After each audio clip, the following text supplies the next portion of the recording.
Hello friends, आज हम जानेंगे the portrait of a lady chapter के some important questions. Question number first है हमारा, mention the three faces of the author's relationship with his grand mother before he left the country to study abroad. Author के विदेश जाने से पहले के तीन फेसेस हमें बताने हैं उसकी और उसकी दादी माँ के रिलेशनशिप के। तो इसके आंसर में आपको तीन फेसेस लिखना है: childhood, adulthood and teenage. Childhood में आपको लिखना है ऑथर और ऑथर की दादी जब बचपन में स्कूल जाया करते थे साथ में टेंपल में। और टीनेज में आपको लिखना है जब वो टीनेजर हुआ तो वो सिटी में स्कूल जाने लगा जहाँ उसे मॉडर्न टीचर्स इंग्लिश में पढ़ाते थे और मॉडर्न साइंस के बारे में पढ़ाते थे।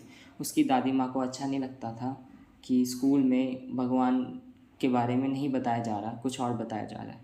ग्रेजुएशन के टाइम पे उसकी दादी माँ बहुत बूढ़ी हो गई थी और वो व्हील चेयर पर रहती थी, हमेशा शांत रहती थी। हमेशा वो उनके लिए सबसे अच्छा पल होता था जब वो चिड़ियाओं को ब्रेड तोड़ के खिलाती थी।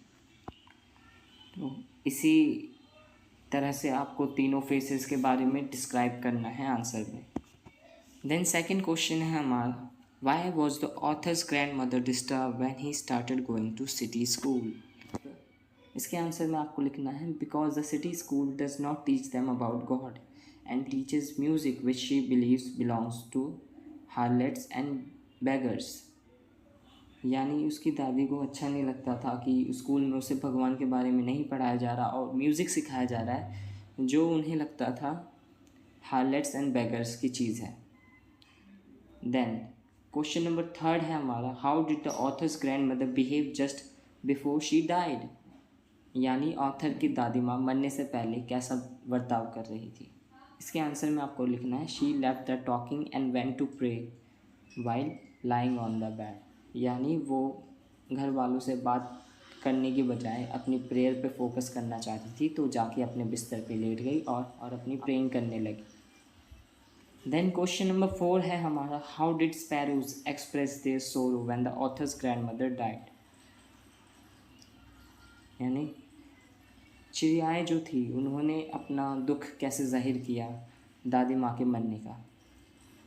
इसके आंसर में लिखना है आपको, thousands of sparrows surrounded her body wrapped in the red shroud and sat on the floor quietly and did not accept the offered food।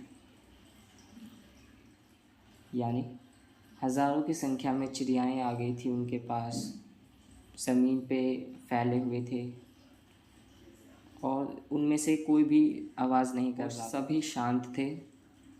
और जब ऑथर की मदर ने उन्हें फ़ूड ऑफ़र किया उन्होंने फ़ूड नहीं लिया, वो चले गए।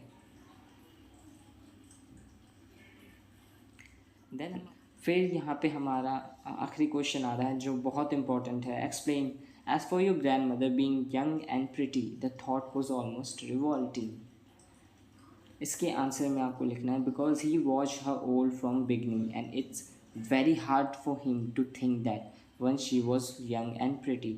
यानी कि ऑथर जो है उसने हमेशा से अपनी दादी माँ को बूढ़ा ही देखा था और उसे काफ़ी टाइम हो गया था अपनी दादी माँ को बूढ़ा, बचपन से ही उसने अपनी दादी माँ को बूढ़ा देखा था। तो उसे यकीन नहीं होता था कि एक टाइम पे उसकी दादी माँ कभी जवान भी होगी और सुंदर भी दिखती होगी। This is for the video, thanks for watching.